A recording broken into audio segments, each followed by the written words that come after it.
Hi guys. Okay, இன்னைக்கு பேச போகிற டாபிக் பார்த்தீங்கன்னா ஒய் ஆல்வேஸ் விமென். ஏன் எப்பயுமே பெண்களை மட்டுமே ரொம்ப ட்ரோல் பண்ணி ஒரு விமர்சனத்துக்கு உள்ளான ஒரு பொருளாகவும் இந்த சொசைட்டி ஏன் பார்க்குது அப்படின்றத பற்றி தான் இன்னைக்கு நம்ம பேச போகிறோம். இன்னைக்கு பேச போகிற விஷயம் ஒரு தனி நபர் பற்றின ஒரு விஷயம் கிடையாது, ஒட்டுமொத்த பெண்களோட ஒரு போராட்டத்தை பற்றின ஒரு விஷயம். நான் பேச போகிறது ஒரு தாயோட வலி.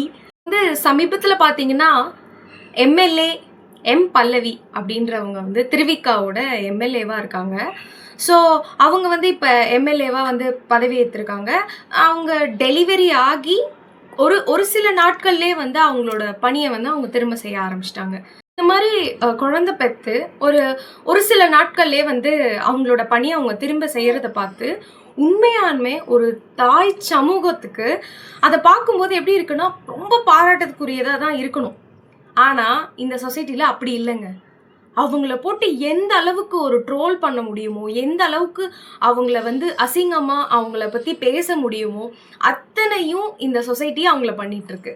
மாதிரி அவங்கள ட்ரோல் பண்ணுறவங்களெல்லாம் பார்க்கும்போது நம்ம எப்படிப்பட்ட ஒரு சமூகத்தில் வாழ்ந்துட்டுருக்கோம், நமக்கு எந்த அளவுக்கு ஒரு ஒரு ஒரு ரூடான ஒரு சமூகம்.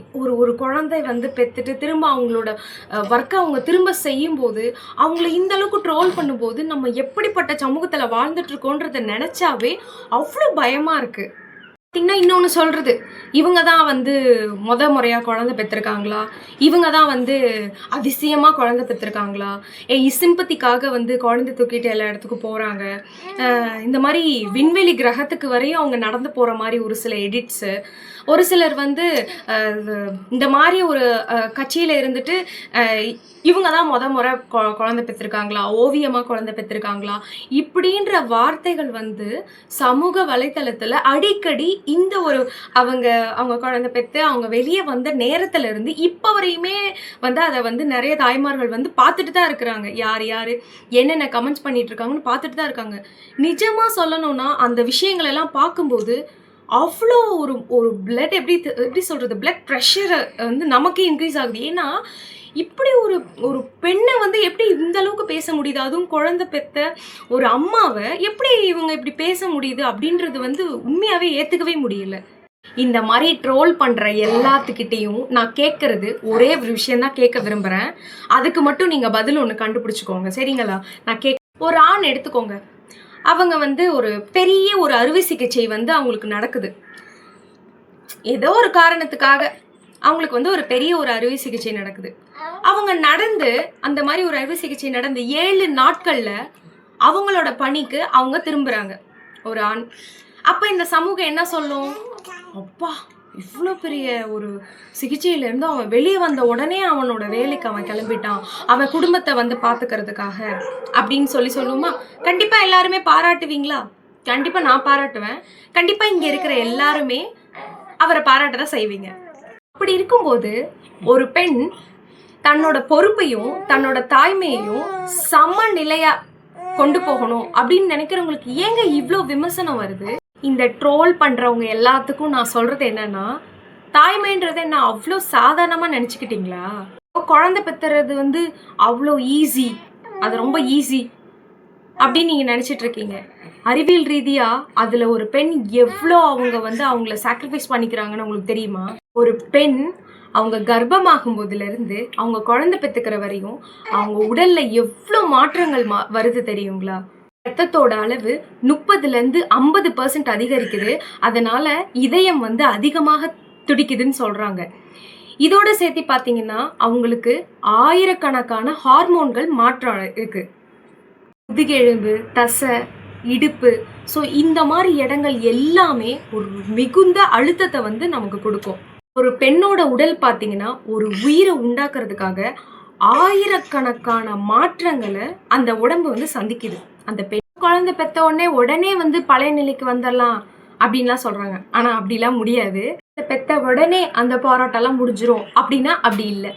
குழந்தை பெற்று முடிச்சதுக்கு அப்புறம் தான் அந்த போராட்டமே ஆரம்பிக்குது. மருத்துவ ரீதியா பார்த்தீங்கன்னா 6 வாரத்திலேருந்து சில மாதங்கள் வரைக்குமே அவங்க பழைய நிலைக்கு வர்றதுக்கு அந்த உடம்பு டைம் எடுத்துக்கும். டைமில் பார்த்தீங்கன்னா ரொம்ப டயர்டாக இருப்பாங்க. ரொம்ப மனசு ரொம்ப லைக் மென்டல் ஹெல்த், ஃபிசிக்கல் ஹெல்த்தாக எல்லாமே அவங்களுக்கு வந்து ப்ராப்பராக இருக்காது. அண்ட் தென் ஸ்லீப்லெஸ் நைட்ஸை வந்து அவங்க வந்து அந்த டைம் வந்து கோ த்ரூ பண்ணுவாங்க. முக்கியமாக பார்த்தீங்கன்னா பாலூட்டும் பொறுப்புன்னு சொல்லுவாங்க, அதாவது ஃபீடிங். ஸோ விடிய விடிய குழந்தைக்கு வந்து ஃபீட் பண்ணுவாங்க அம்மாக்கள். இந்த எல்லா விஷயமும் பார்த்தீங்கன்னா ஒரே நேரத்தில் சமாளிக்க வேண்டியது வந்து பெண்களுக்கு இந்த மாதிரி நேரத்தில் வந்து இருக்கும். இந்த டைம் பெண்கள் பார்த்தீங்கன்னா போஸ்ட்மார்ட்டம் டிப்ரெஷன் அதுக்குள்ளே வந்து என்டர் ஆகிடுவாங்க. ஸோ உலகத்தில் பார்த்தீங்கன்னா 10-20% பெண்கள் வந்து இந்த மாதிரி நிலைக்கு வந்து தள்ளப்படுறாங்க. இந்த மாதிரி ஒரு நிலையில் இருக்கும்போது ஒரு பொண்ணு தான் பொறுப்பையும் விடக்கூடாது, தன் தாய்மை நிலையும் விடக்கூடாதுன்னு இருக்கவங்களுக்கு தான் இவ்வளோ ட்ரோல் இந்த சமூகம் வந்து கொடுக்குது. ஒரு தாய் ஒரு குழந்தை பிறந்ததுக்கு அப்புறம் அவங்க எவ்வளோ நேரம் குழந்தையோட இருக்கிறாங்கன்றதை நீங்கள் கவனிச்சிருக்கீங்களா? 24 மணி நேரமும் அந்த குழந்தையோட தான் அவங்க இருப்பாங்க. ஏன்னா இப்படி குழந்தை பெற்ற தாய்மார்களுக்கு வந்து லீவு கிடையாது, சம்பளம் கிடையாது, ஒரு சில இடத்துல அங்கீகாரமே கிடையாது, ஒரு ஷிஃப்ட் மாதிரி ஒரு டைமிங்ஸ் கிடையாது, எதுவுமே கிடையாது. குழந்தை எந்திரிக்குது, யார் எந்திரிக்கிறது, யார் பால் கொடுக்கறது? எல்லாமே பெண்கள் தான் பண்றாங்க. உடம்பு சரியில்லையோ, குழந்தை நல்லா இருக்கோ அப்படின்ற நினைப்பு கூட பெண்களுக்கும் தாய்மார்களுக்கு மட்டும்தான் இருக்குது. இப்படி இருக்கவங்க ஏன் எப்பயுமே அவங்கள நிரூபிச்சுட்டே இருக்கணும்? சமூகத்துல ஒரு பெரிய பிரச்சனை என்னன்னு தெரியுங்களா? ஒரு ஆண் வெற்றி பெற்றான்னு வைங்க, அதை ரொம்ப சந்தோஷமா ரொம்ப பாராட்டுக்குரிய விதமா வந்து இந்த சொசைட்டி வந்து ரொம்ப சந்தோஷமா அதை நடத்துவாங்க. ஆனா ஒரு பொண்ணு ஜெயிச்சுட்டா வைங்களேன், இவ யாருக்கிட்டயோ உதவி கேட்டுதான் இந்த இடத்துக்கு வந்திருக்கா அப்படின்ற ஒரு சீப் மென்டாலிட்டியில இங்க இருக்கிற ஒரு அக்லியான சொசைட்டி இந்த தாய்மார்களை வந்து நடத்திட்டு இருக்கு. உங்களுக்குலாம் பிரச்சனை ஒரு தாய் வந்துட்டு ஒரு அரசியலில் நின்றக்கூடாது, ஒரு அரசியலில் வந்து இருந்துடக்கூடாது, உடனே விமர்சனம். வீட்டில் இருந்தாலும் விமர்சனம், வீட்டில் இல்லைனாலும் விமர்சனம். குழந்தைய பார்த்துக்கிட்டு வேலைக்கு போனாலும் விமர்சனம், குழந்தைய பார்த்துக்கலனாலும் விமர்சனம், வீட்டில் வேலை செய்யலைனாலும் விமர்சனம். அப்போ என்னதாங்க இந்த சொசைட்டி எதிர்பார்க்குறீங்க? எப்படிங்க உங்களை வந்து திருப்திப்படுத்துறது?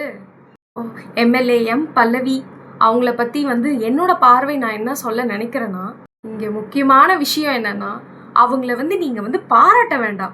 அவங்க வந்து இந்த மாதிரி குழந்தை பெற்றுட்டு இத்தனை நாள் கொஞ்ச நாள்லேயே வந்து அவங்களோட பொறுப்புகளுக்கு வந்துட்டாங்க அப்படின்னு சொல்லி நீங்கள் பாராட்டலாம் வேண்டாம். தயவு செஞ்சு அவங்கள இழிவுபடுத்தாமல் இருந்தால் அதுவே போதும்.